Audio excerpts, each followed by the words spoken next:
도로 위의 교통사고와 과실 비율에 대해 알아보는 시간이죠. 과실 비율 몇 대 몇 준비가 되어 있습니다. 그럼 오늘 준비된 사례들 함께 좀 만나보시죠. 첫 번째 영상부터 만나보겠습니다. 네, 고속도로 등을 진행하는 B 차량과 이유 없이 고속도로 등을 통행하거나 횡단하는 보행자 A가 충돌한 사고인데요. 이런 경우에 과실 비율이 A 보행자가 80 그리고 B 자동차 20으로 나왔네요. 왜 이렇게 나왔을까요? 예, 상황이 지금 굉장히 문제가 좀 있을 만도 한 상황이 되는 거죠. 도로교통법 제63조를 말씀드리지 않을 수가 없어요. 도로교통법에 따르면 자동차 외의 운전자나 보행자라면은 네.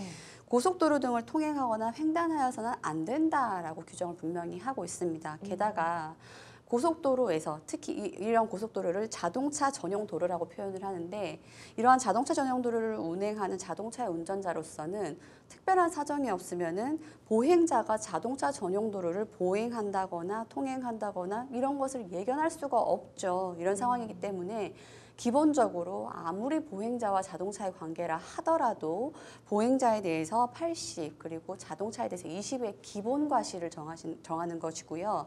더 나아가자면 실제로 저도 이러한 사안을 했었는데, 기본 과실이 20대 80이고요. 여기 더해서 보행자가 뭐 검은 옷을 입었다거나 아니면 야간에 움직였다거나 하는 경우는 오히려 보행자의 과실이 더 늘어날 수도 있다라고 생각을 하셔야 될 것 같습니다.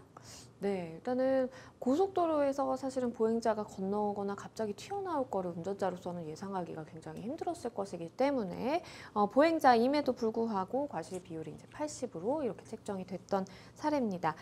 그럼 다음 상황도 함께 만나보시죠. 고속도로 등을 진행하는 B 차량이 있고요. 그런데 이번에는 이유 있는 사유로 이 고속도로 등을 통행하거나 횡단하는 보행자 A가 충돌한 사고입니다. 이런 경우에 과실 비율이 A 보행자 60, B 자동차 40으로 나왔네요. 왜 그럴까요? 예, 조금 전 사안인 경우에는 보행자가 아무런 이유 없이 자동차 전용 도로를 건넜었는데, 네. 지금 같은 경우에는 차량의 고장 등의 이유가 있는 경우를 말씀드리는 거죠.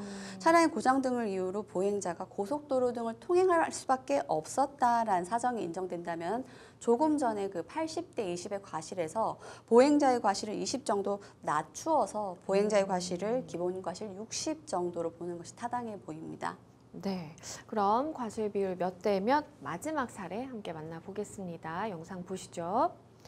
고속도로 등에서 선행 중 갓길로 진로 변경을 하던 A 차량과 그리고 갓길에서 후행 직진 중인 B 차량이 서로 충돌한 사고입니다. 이번에는 보행자가 아니라 이제 자동차와 자동차 사이에 일어난 사고인데요. 과실 비율이 A 자동차 60 그리고 B 자동차 40으로 나왔네요.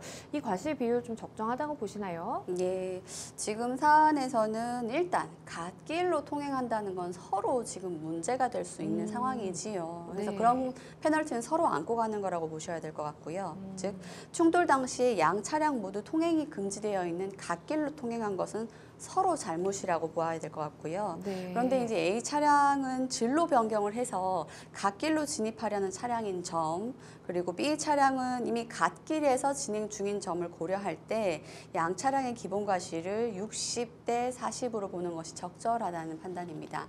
네, 이런 경우에 과실 비율이 A 자동차 60 그리고 B 자동차 40으로 책정이 됩니다.